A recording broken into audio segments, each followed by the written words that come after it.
Hey guys, how's it going? Companion here. Today I want to do a video where I just talk about Big Game Hunter and how insane of a card it is. And I've been meaning to do this video for a while, and I still feel, even though this card has received so much criticism in the Hearthstone community already, that people still really don't understand just how powerful it is.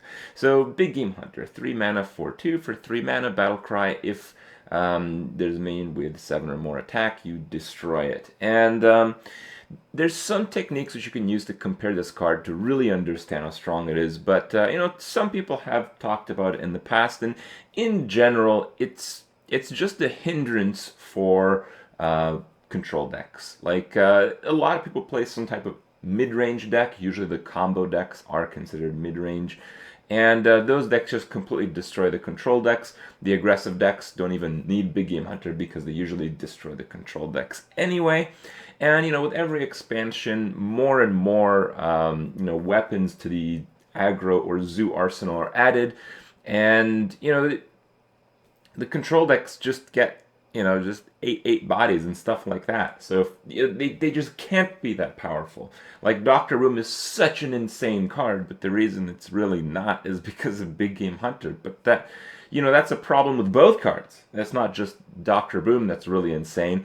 The fact that it's not even that big of a factor on the meta game because of Big Game Hunter also means Big Game Hunter is really insane. So how insane is it? So, I want to go over a few cards that kind of act like Big Game Hunter, so we can kind of start understanding this, right? So, there are some really powerful battle cry cards.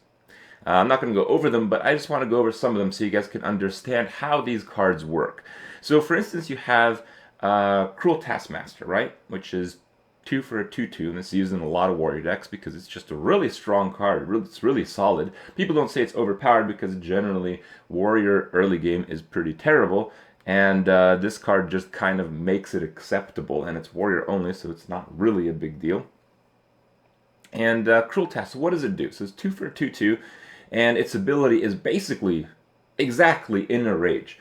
But because it's a battle cry, it's as if you play Inner Rage and draw a card because you don't have to use the Inner Rage from your hand, right? So Cruel Task is 2 for a 2/2. Play Inner Rage and draw a card. So it's pretty good. Inner Rage isn't that powerful of a card because it costs 0 mana. So in this case, this card is really good, but it doesn't actually even give you a mana advantage, right? So other cards that people consider really strong, yeah, Fire Elemental. Fire Elemental is, we can kind of look at it in a similar way. We have a 6 mana 6/5, which is pretty good. And then it kind of, not exactly, but kind of plays a Lightning Bolt and draws a card.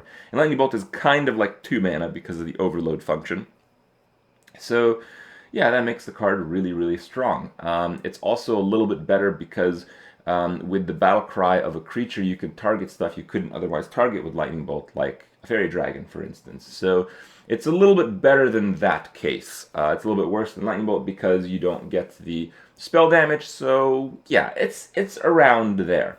But you guys get it. The card draw function is usually worth like 1-ish mana crystal. And, if you're playing a Lightning Bolt as well, that's like, 2-ish mana. So it's kind of like you're playing a 6/5 for 3 mana, which is pretty good. Which is why people tend to play these cards that have multi-effects with very powerful battle cries, because they're just generally really good. Let me give you guys a more acceptable example, closer to big game perhaps, is Peacekeeper.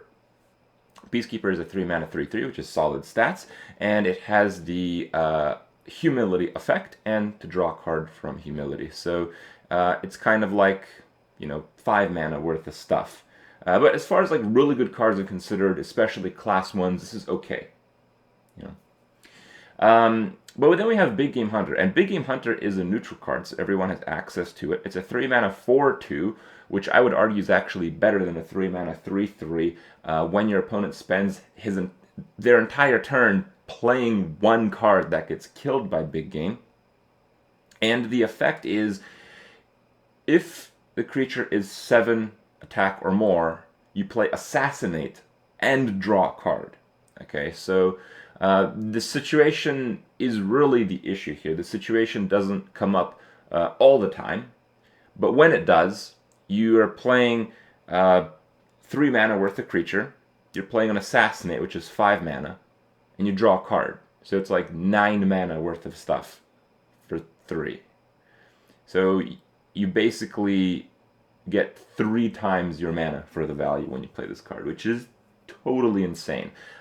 These days, people use some tools to buff the attack of minions. So even if your opponent's deck doesn't actually have a big game target, you know, some warriors use like Cruel Taskmaster with Big Game Hunter to up their opponent's 5 attack minion to a 7, and then Big Game Hunter it. So if we compare Big Game Hunter's Battle Cry to maybe some other cards, you guys can maybe start understanding just how crazy it is. So what if Big Game Hunter's Battle Cry was if your opponent has a creature with 7 or more attack, you add a 0 mana cost Explosive Shot to your hand, or something like that. You know, or you add a 0 mana cost Bane of Doom to your hand, or you get Nourish. Like, imagine that. Imagine Big Game Hunter's Battle Cry was draw 3 cards, which is basically like Sprint, because with Sprint you draw 4 cards, but you use the 1 card. So in this case, you play Nourish and you kind of draw a card because it's a bonus effect. So imagine Big Game Hunter was Battlecry, play the Sprint from your hand for 0. You know? How crazy would that be? It would be totally mental. And it really only punishes decks that have just big creatures. It just punishes people for playing those big creatures. And okay, I kind of understand it. You know, let's explore this idea. Let's have a card that really punishes people for playing big creatures. Okay, can these classes deal with these big creatures in another case? Some of them kind of can't. So for instance, like Druid has a really big issue dealing with big cards in a good way, but most other classes can. Like, you know, Shamans have Hex, Mages have Polymorphs. Other classes have their ways of dealing with big stuff if they need to. For instance, you know, Hunter's Mark is a pretty good card for that, by the way. So not all classes actually need it, but it's such a punish when the meta switches to where Big Game Hunter always has a target. And the opposite just isn't true, you know? Imagine Big Game Hunter had an effect. Imagine there was like Small Game Hunter, and his effect was a similar weight. Okay, so let's say you play Small Game Hunter. You can have, if your opponent has a 1 or less attack minion, you play Holy Nova and to draw a card. And you make it maybe a 2/4 for 3 mana. You know, does that seem balanced to you guys? No, it seems completely batshit insane.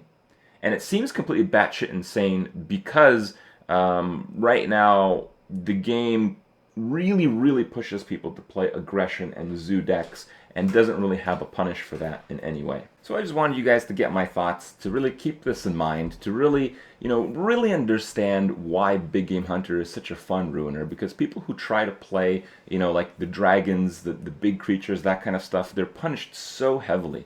You know, Brian Kibler made an article about Big Game Hunter, and he mentions it suppresses the viability of every future minion design, but I'd argue that it doesn't. Blizzard just makes big creatures that die to Big Game Hunter anyway, and they basically set themselves up for failure. These cards will never really be the highlight of the meta unless they're played in some kind of like crazy combo deck or control warrior. So let's see if things change. Let's see if things maybe move in an anti-aggression direction in the future. I certainly hope so, because I like the control games. I like the games that are fairly slow-paced and have a lot of decision-making and that kind of stuff, and I do want to experience more of that. Hope you guys enjoyed my opinion. Hope you guys enjoyed my review of the card, and I'll see you guys tomorrow.